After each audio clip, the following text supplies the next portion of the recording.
everyone, welcome back to another video. I'm Steven Reyes, head technician at Bellator CyberGuard. If you watched our last video, we talked about social engineering and phishing scams, some of these things that can lead to compromised access. In this video, we'll talk about what that typically leads to, which is some more serious cyber threats and malware. Okay, so let's get started.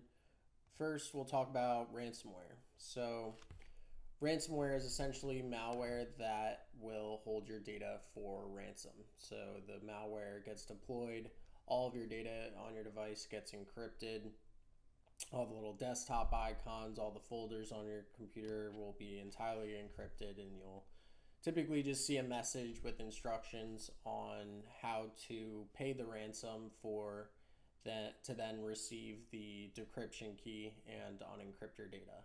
And of course, if you don't pay the ransom, your data will remain encrypted. So this can be a very costly problem if you don't have protections in place. Our ransomware rollback service is something that we developed just for ransomware. It essentially rolls back using shadow copies on your device that can restore your data back to a previous point. So if any of our clients are infected with ransomware, we have really a process that at a click of a button will return the data back to the point immediately prior to the malware being deployed.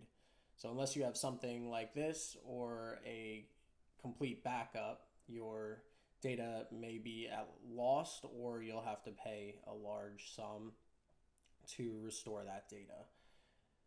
That being said, even with paying the ransomware, something like 40% of the time, the data doesn't get unencrypted again. They just take the money and don't even bother giving you the key or anything.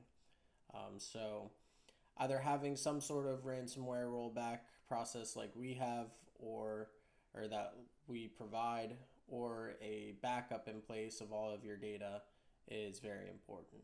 If you have a backup, of course, you'll still have your data backed up, and then you can restore that data onto a new device, and really only that device will be compromised.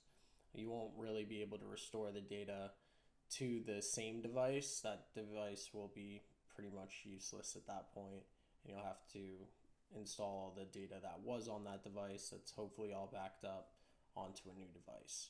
This is a very threatening and costly problem to have, and is something to definitely have measures, risk measures in place, mitigation techniques in place to prevent against, because it can bring companies to their knees for sure. Next is DDoS attacks, or distributed denial of service attacks. So if you're hosting a website, these sort of attacks are intended to crash the website in most cases. So what happens is the attacker will send a ton of different requests, more requests than the server can handle, and it'll just flood the system with requests and tying up all the resources that the server has and overwhelm it, so the whole thing crashes, is essentially the idea. A couple of things that have in place for this is a well-configured firewall, and especially traffic filtering to kind of look out for these sort of repeated requests and kind of reject them instantly. And then once it realizes, okay, all these repeated requests, these fake requests are coming from this IP address, it blocks that IP address and then just doesn't entertain anything from that IP address again. So just having a good firewall in place and traffic filtering is very important, especially if you're hosting your own website, because this will essentially lead to downtime and costing you time to restore your website. Next, this is a big one, Keyloggers. What Keyloggers do is they record keystrokes on your computer and try to capture sensitive information. There's different types of keyloggers. For most cases, it's essentially watching what you're typing. There are keyloggers that will also record your screen simultaneously, so it'll see what your screen looks like and what you're typing at the same time. So even if you're typing in a password and it shows the black dots, right, and for your login information, it'll be able to recognize what you actually typed as well as what the screen looked like when you were typing, and you can link the two together to determine what your login information was.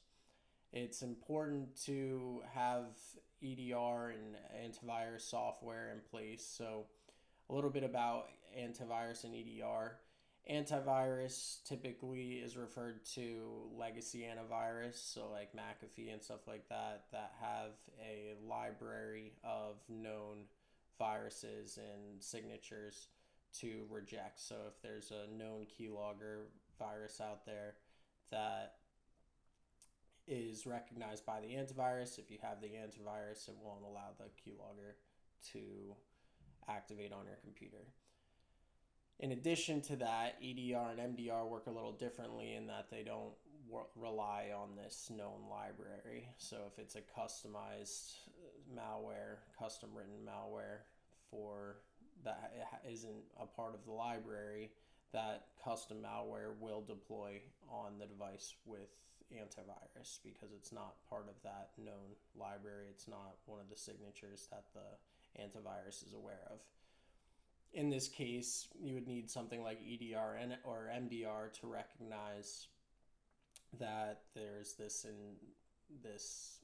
malicious software running on your computer. EDR and MDR work in that they look at each process and recognize what the intent of the process is and what it's actually doing, and look at what's actually happening to determine if it's a safe process or suspicious or malicious. And then the suspicious and malicious attempts or processes get quarantined or just outright rejected until someone reviews them and determines if they were actually suspicious or not, or malicious or not. These come up a lot of the time in those phishing emails, so make sure you're paying attention to the email attachments, who they're being sent from. Again, we talked about this last video, but a lot of these things stem from these phishing attacks. So make sure that we're opening any email attachments. Any email attachments we are opening, we know who the sender is and exactly what they're sending, and we verified their email address so we don't end up opening something like this. Because once it gets opened, and it could be attached to somewhat legitimate or, not vicious, or it could just be a PDF file that looks perfectly normal that gets sent, but attached to that is another program that you don't see that's running in the background that is a keylogger of some sort. Okay, next, viruses and worms. So viruses and worms, I feel like today are kind of used interchangeably. Probably more commonly people just use the word virus, which is fine. That's really just semantics, but technically viruses attach themselves to legitimate programs, whereas worms are standalone programs that are designed to replicate and spread throughout a system or network of many devices. Really, the takeaway here is to have a good antivirus solution in place. For our tax preparers, definitely to have an EDR and MDR solution. Really, anyone that's handling sensitive data and important, valuable information, having an EDR solution or MDR solution in place is very important. Again, the difference being the antivirus solutions, like legacy solutions like McAfee or Sophos or any of these other ones, Norton, will only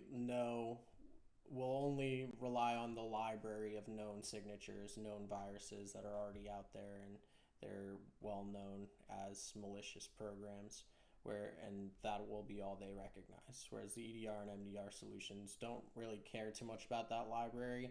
They just look at the process and the behavior of every process on your device, and then determine if it's safe or not before it allows it to execute.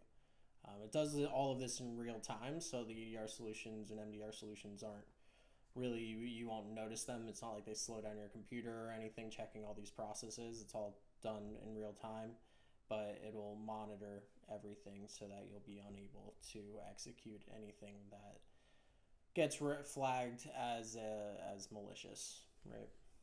Next, I think lastly, advanced persistent threats, ATPs. So this is kind of like the new age of cyber attacks, right? These are sophisticated long-term attacks. They often target high-profile, large organizations because they take a lot of time on the attacker's side to build them out, and they'll be kind of multifaceted and include a combination of social engineering, malware, and stealthy tactics, referring to tactics to hide the program from security and professionals, security professionals. Once the threat is already in the system, it'll go through a lot of different techniques to remain hidden. And they may hide within a system or an organization for a long period of time before ever even taking action. They might just kind of sit there in the corner and learn and learn and learn over a period of time before it actually does something malicious. But that's kind of the idea, is to get in and persist and remain there unnoticed until it finds exactly what it wants to know and gets a good idea of the organization and how things work. And then when that day comes, things happen very quickly and things are stolen, and it's obviously can be very costly and detrimental. So really, if you're one of these larger organizations where this is a real threat to you, regular security audits are very important, and training your employees. A lot of these all start from some social engineering tactic, one way or the other. Unfortunately, like most attacks, 90+% of attacks start from human error, to put it simply. It's some sort of mistake on one employee's end or the other.